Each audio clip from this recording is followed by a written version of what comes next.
qui nous donne cette plateforme pour pouvoir informer la population sur la thématique du don de sang et de la banque de sang de l'hôpital Akintini de Douala. Alors, le sang, c'est un médicament qu'on ne trouve uniquement, qui a pour seul pourvoyeur l'homme. Du coup, la banque de sang est un point capital pour sauver des vies, parce que nous sommes dans un contexte où nous avons toujours besoin du sang, que ce soit dans les pathologies aiguës ou bien dans les pathologies chroniques. Donc, la banque de sang est un point essentiel dans la santé publique. Alors, c'est une question également qui permet aux uns et aux autres d'être davantage édifiés. Docteur Essola, vous avez précisé tout à l'heure que la seule possibilité pour avoir du sang, c'est l'homme. Alors, pour davantage que les uns et les autres puissent comprendre, pourquoi ce n'est que l'homme ? La poule a du sang, le chat a du sang, en tout cas les animaux ont du sang, mais vous l'avez bien précisé, lorsqu'on parle de don de sang, ce n'est possible qu'avec l'être humain. Pourquoi ? Le don de sang n'est possible qu'avec l'être humain parce que dans le sang, on trouve pour parler simplement, on trouve des soldats et des substances. Et ces substances-là ne peuvent être compatibles qu'entre les hommes. C'est pour ce fait qu'on ne peut pas transfuser à un homme du sang de cheval, du sang de poulet. Voilà. Très bien. Et ça, c'est bon à savoir, docteur Josiane Essola. Alors, toujours dans la suite de ce programme, eh bien, on va poursuivre avec la prochaine interrogation. En votre qualité de chef de département adjoint de biologie clinique, docteur Essola, pouvez-vous nous présenter déjà ce département-là de façon générale et la banque de sang en particulier ? Donc, le département de biologie de l'hôpital Akintini de Douala, c'est déjà 4 services. Nous avons le laboratoire central, le laboratoire de virologie, la banque de sang, l'hôpital du jour, le laboratoire du centre de maladies respiratoires, le labo des urgences et le laboratoire d'anapath. Et l'objectif principal de ces laboratoires, c'est justement d'améliorer la qualité de la prise en charge des patients. C'est quoi l'anapath ? Le laboratoire d'anatomopathologie. Donc là-bas, ça concerne la recherche, par exemple, des cancers dans les cellules, dans les tissus. Ça concerne également les interventions post-mortem, les autopsies et autres. J'ai pensé que vous m'auriez posé la question pourquoi cette interrogation au sujet du sang avec des animaux. C'est pour permettre à ceux-là qui estiment qu'il faut que l'hôpital arrête de déranger les gens en disant venez donner votre sang, allez tuer les poules, allez tuer les... c'est pas possible. C'est pas possible de recevoir du sang de poule ou de chat ou je sais pas de quel autre... C'est pas possible. Voilà. C'est pas possible. Nous n'avons pas les mêmes antigènes, les mêmes anticorps. Tout à fait. Et ça, c'est bon à savoir. Alors, on va rappeler le numéro de téléphone pour les auditeurs qui aimeraient échanger avec le docteur Essola, en lien bien sûr, une préoccupation en lien avec la thématique ce matin, le 650 25 25 50, et le docteur Essola se fera un plaisir et surtout un devoir de vous répondre. Docteur Essola, le nombre de poches de sang mis à la disposition des patients, est-ce qu'il diffère selon les pathologies ou il y a autre chose?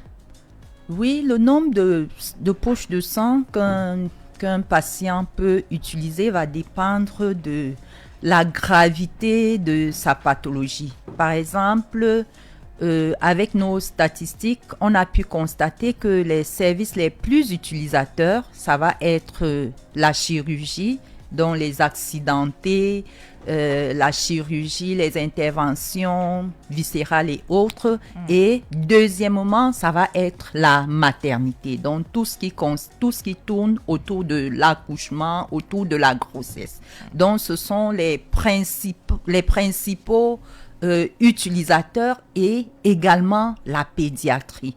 La pédiatrie avec les enfants, les anémies, infectieuses, les infections, la drépanocytose, les autres pathologies chroniques comme l'insuffisance rénale. Les patients qui souffrent d'insuffisance rénale sont également de gros consommateurs de poches de sang.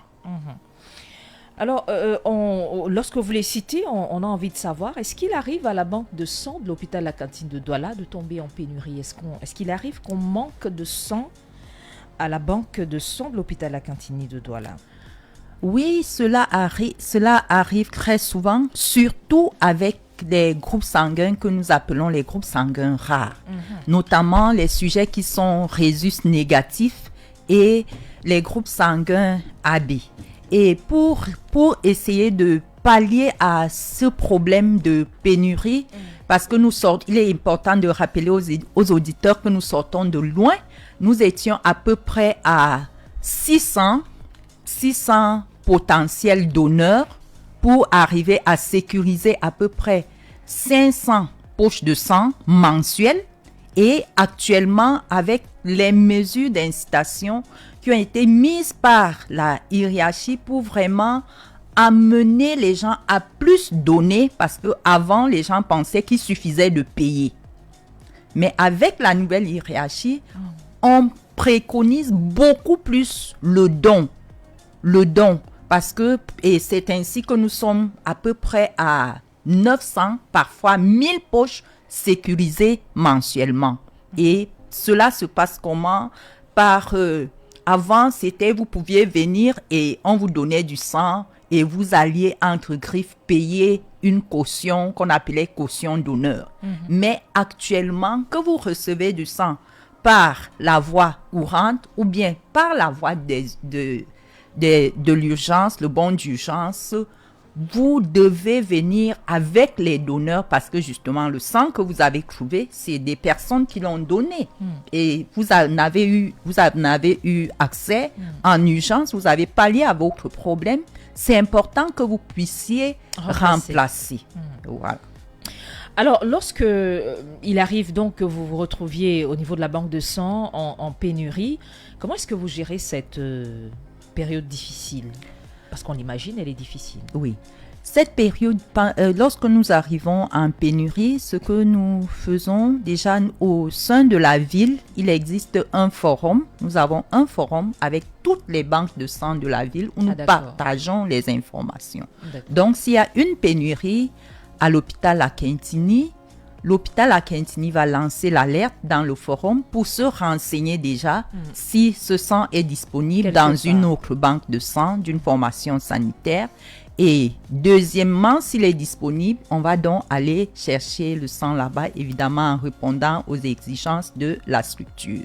Deuxièmement, avec l'arrivée de la direction, nous avons mis en place un répertoire des donneurs volontaires avec leur numéro.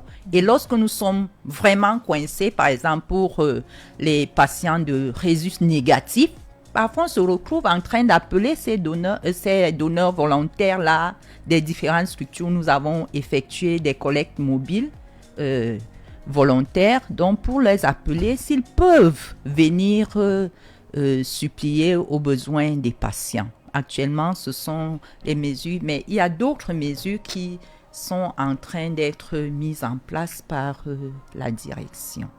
Alors, en tant que spécialiste dans le domaine, votre commentaire sur cette pensée de Luc Dupanloup que nous évoquions à l'entame nous intéresse. Lui il fait savoir qu'entre la transfusion et la raclée, eh bien, les deux ont ceci de commun qu'il vaut mieux être donneur plutôt que receveur. Oui. Vous, qu'est-ce que ça vous inspire comme commentaire? Il vaut mieux être donneur que receveur parce que déjà, c'est un acte altruiste, c'est participer à la continuité de la vie en donnant un peu de son sang. Deuxièmement, ça nous permet d'avoir une évaluation de notre état de santé. Parce que ce sang que le donneur donne, il va subir des analyses. Il va subir des analyses. Et troisièmement, c'est toujours bien, ça permet d'équilibrer nos valeurs biologiques. Donc, c'est toujours bien de donner le sang, contrairement à être receveur. Parce que... On n'est même pas sûr de recevoir, finalement. Voilà. Parce que lorsqu'on est receveur, non seulement on n'est pas sûr de recevoir, mais le don de sang, quel que soit le pays, il y a toujours un risque. Il y a toujours un risque qu'on soit au Cameroun ou bien aux États-Unis parce qu'on reçoit quelque chose d'étranger.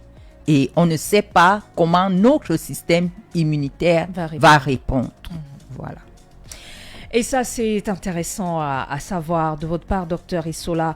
650 25 25 50, numéro de téléphone pour échanger avec notre invité ce matin, notre spécialiste, le docteur Issola, sur la thématique du jour. On s'intéresse à la banque de sang de l'hôpital Akintini de Douala, qui est engagée dans, on va dire, le sauvetage des vies. En tout cas, la structure s'emploie à cela, malgré quelques difficultés souvent rencontrées. Et le docteur Issola l'expliquait comment tout est mis en œuvre pour tenir pendant ces périodes difficiles. Alors, existe-t-il des cas, docteur Issola, qui nécessitent un nombre important d'utilisation de poches? Lorsque, c'est vrai, vous avez parlé tout à l'heure de l'insuffisance rénale, vous avez parlé de la grossesse, de l'accouchement, c'est bien ça, oui. et d'autres pathologies, mais on aimerait quand même savoir, en moyenne, c'est des cas qui vous poussent à utiliser combien qui peuvent vous pousser à utiliser jusqu'à combien de poches de sang par patient? On va peut-être revenir, le temps de prendre cet auditeur qui se signale. Allô, bon matin.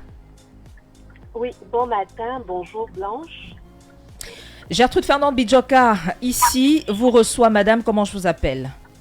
Appelez-moi Leila Bellinga, Gertrude Fernande, bonjour.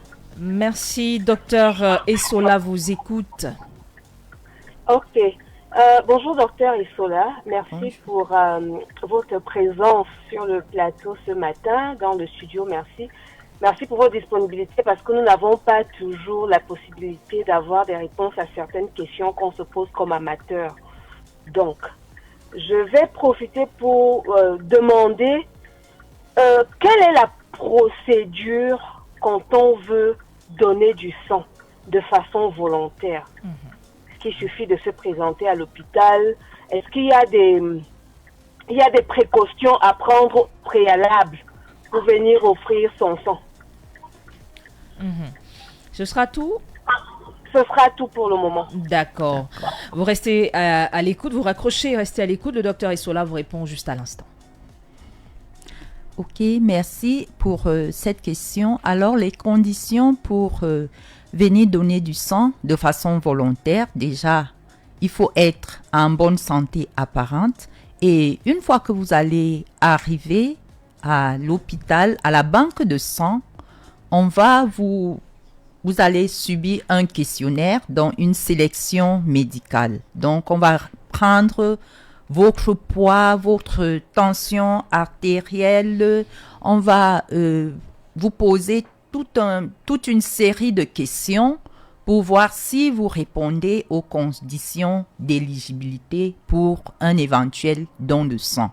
Donc, on va également, après tout ce questionnaire-là, pour voir si vous répondez, on va vous faire un test pour déterminer le taux d'hémoglobine, ce que les gens appellent couramment le taux de sang. Donc, on va faire le taux d'hémoglobine et si votre taux d'hémoglobine est adéquat, alors on va pouvoir vous prélever. On va pouvoir vous prélever, vous êtes donc sélectionné et vous serez conduit dans la salle de prélèvement. Évidemment, si c'est une dame, on va demander la date parce qu'il y a des contre-indications. Si c'est une dame comme celle qui a posé la question, si elle est en période de menstruation, elle ne pourra pas donner. Si elle est enceinte, on va poser toutes ces questions-là avant de pouvoir la retenir pour un don éventuel. Et si elle est proche, si la dame qui voudrait donner de son sang est proche de sa période de menstru, ça passe toujours ou pas?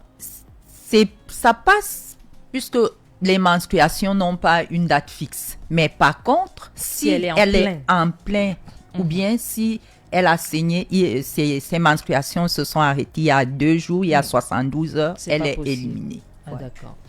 Et ça, c'est bon à savoir. Au téléphone, allô, bon matin. Allô, bonjour. Comment je vous appelle, monsieur? Georges Wafo. Nous appelle d'où, Georges? J'appelle de Douala, de village. Le docteur Essola vous écoute. Ok, je voudrais tout simplement poser une petite question, mais avant tout, je voudrais dire merci à l'hôpital à Quintini parce que je me souviens, je suis arrivé avec ma mère. Elle a été prise en charge alors que je n'étais pas disponible, je n'étais pas dans la ville. Elle a bénéficié d'un bon d'urgence. Donc, je voudrais encourager l'hôpital à Quintini dans cette démarche-là qui consiste à sauver d'abord la vie.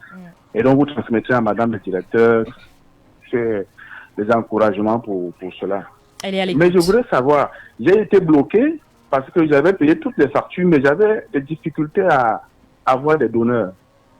Bon, je ne sais pas s'il y a des dispositions précises qui sont prises pour que ce genre de choses soient prises en compte parce que trouver des donneurs à Douala, vraiment, c'est très difficile, surtout quand on a bénéficié de beaucoup de poches de sang. Alors, est-ce qu'il n'y a pas une autre procédure pour ceux qui ont des difficultés à avoir des donneurs? Merci. Merci à vous. Très bon samedi chez vous. Docteur Essola. Merci pour la question.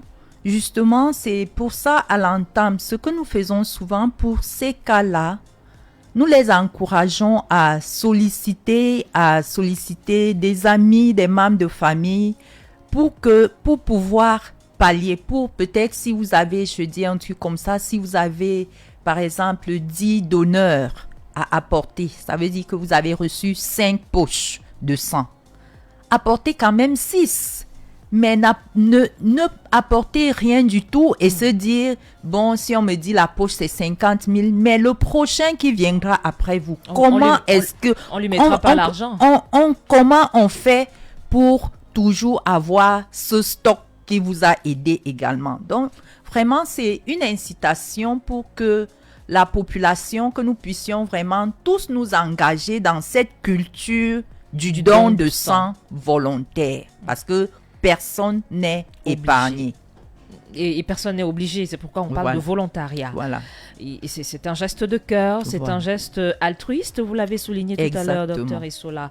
650 25 25 50, numéro de téléphone pour échanger avec le docteur Essola ce matin. Au sujet de la thématique, bien sûr, nous parlons de dons de sang et beaucoup plus de cette banque de sang de l'hôpital La Quintini de Douala qui sauve des vies. Comment se passe la gestion des stocks de ce côté, la gestion des crises en cas de pénurie. Eh bien, tout cela, le docteur Essola nous édifie à ce propos. Docteur, le public et les usagers veulent certainement, ça vous avez déjà répondu, savoir s'il faut payer. Alors il suffit pas juste de payer, parce que le prochain qui vient et qui a besoin de sang, c'est pas de l'argent qu'on lui mettra, il a besoin de sang. C'est de sang qu'il a besoin, pas d'argent. Donc il ne suffit pas que de donner de l'argent. Et même, je voudrais ajouter quelque chose. D'accord. L'argent que l'accompagnant ou bien le tuteur du patient paye. En fait, cet argent, c'est uniquement pour les analyses. Voilà, les analyses pour du les sang. analyses qui ont été faites sur le sang.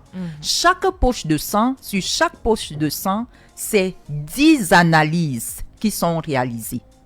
Les analyses concernant les pathologies infectieuses, le VIH, l'hépatite B, l'hépatite C, 2 tests, la syphilis, 2 tests par 2 tests par examen. Donc 2 tests de VIH, 2 tests pour l'hépatite B, 2 tests pour l'hépatite B, 2 tests pour la syphilis. Et en plus de ça, on réalise également les tests immunologiques. Le groupage sanguin, c'est également 2 tests. Donc, sur chaque poche de sang, si véritablement on devait dire aux patients de débourser, ça ne serait pas moins de 80 000 francs CFA. Ça ne serait pas s'il fallait vraiment payer chaque analyse. Et par rapport à l'hôpital à Quintini, on fait des tests de qualité pour vraiment réduire au maximum le risque infectieux. Donc, on essaye d'utiliser les meilleurs tests qui sont disponibles pour sécuriser le sang qui sera administré au patient. Parce que ce n'est que comme ça que ce sang fera exactement ce pourquoi il a été sollicité. Au cas contraire, ce sera pas bon, le malade n'aura pas satisfaction. 650 25 25 50, numéro de téléphone pour échanger avec notre spécialiste ce matin. Allô, bon matin. Allô, bonjour. Comment je vous appelle, monsieur? Allô, moi je suis Abel à Bonabel.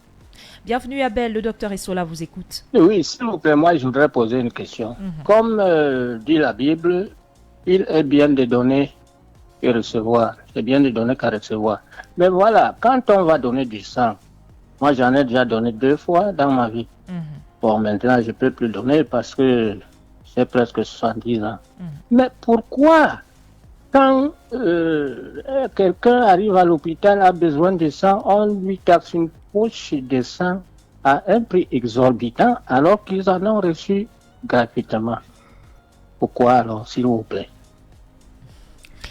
Merci pour cette question qui nous vient du côté de Bonabéry, c'est bien ce qu'il a dit. Vous raccrochez, vous restez à l'écoute, le docteur Issola vous répond à l'instant. C'est vrai qu'on avait déjà des éléments de réponse dans les précédentes, mais on va davantage expliquer pour que notre auditeur puisse comprendre. Exactement. Donc, pourquoi est-ce que, comme je le disais tout à l'heure, pourquoi est-ce qu'on va débourser, on a reçu gratuitement? Parce que sur le sang que vous avez donné, on a réalisé des analyses. Et c'est 10 analyses par poche de sang.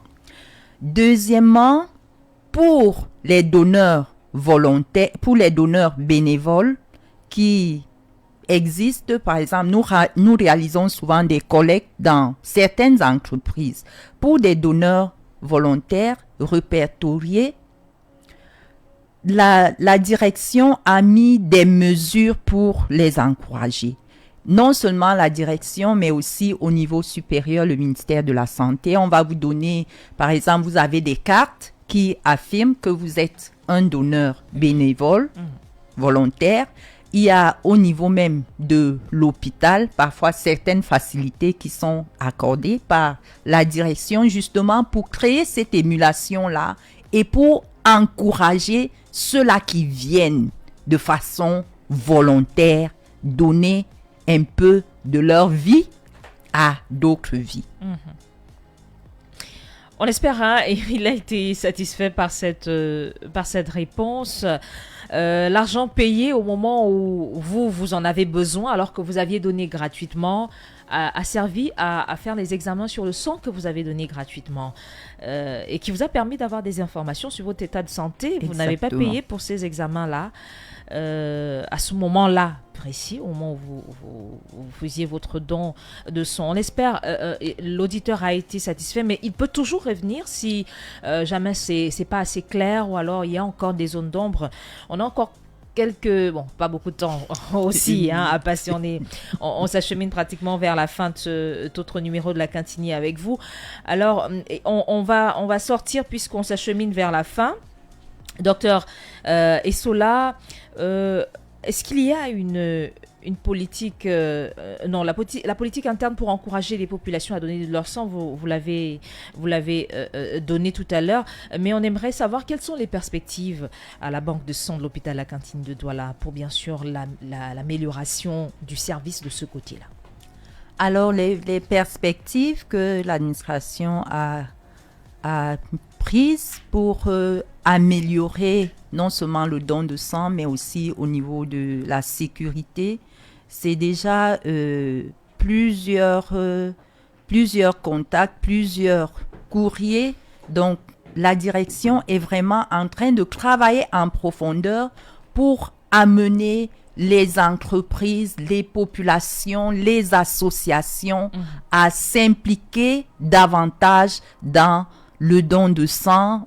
Et comme il y a déjà plusieurs entreprises téléphoniques et autres avec lesquelles nous travaillons de façon régulière, donc la direction, c'est vraiment ce cheval de bataille-là avoir beaucoup plus de donneurs volontaires à la banque de sang de Douala.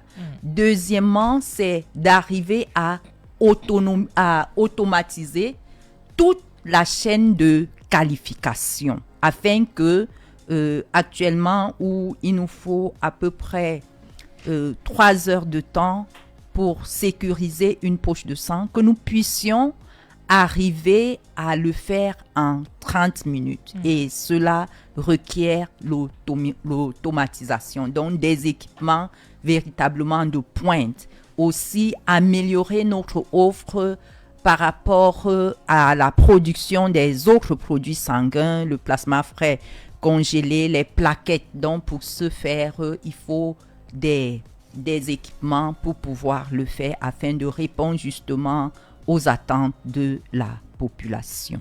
C'est vrai que tout à l'heure, vous avez parlé de personnes éligibles et vous indiquiez pour ce qui est des femmes proches de leur période ou en période de menstru. Et puis, il y a également l'auditeur tout à l'heure qui a parlé de son âge. Peut-être que pour définitivement en sortir, on pourrait brosser ces conditions d'éligibilité. Qui peut donner de son sang?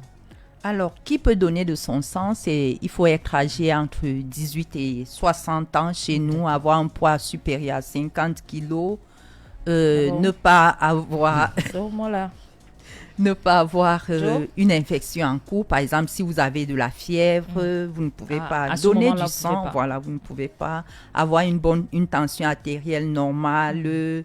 Ne pas avoir fait un effort physique. Par exemple, si vous êtes allé au sport le matin, à 6 heures, vous ne pouvez pas venir à 9 heures ou bien dans l'après-midi. Il faut au moins 24 heures pour donner du sang.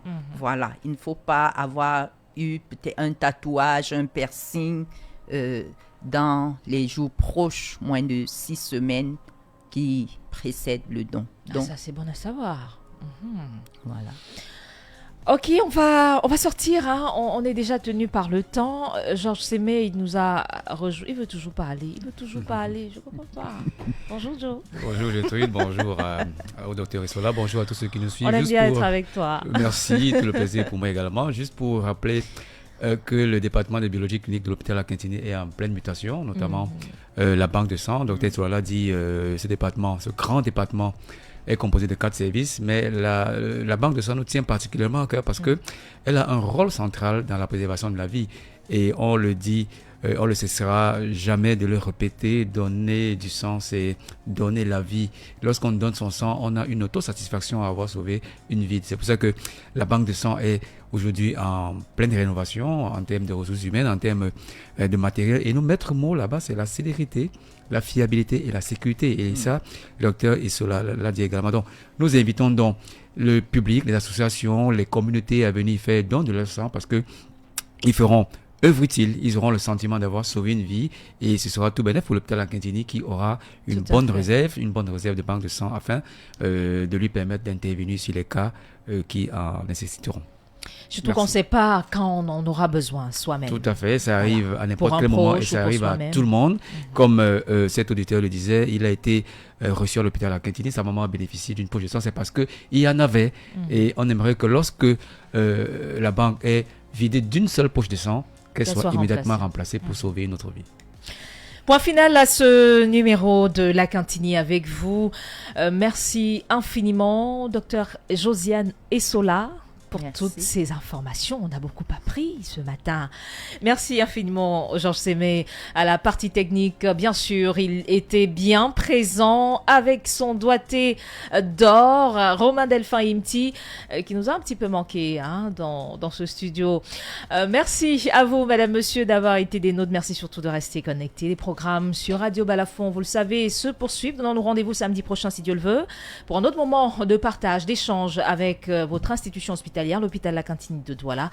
Bon samedi, bon week-end.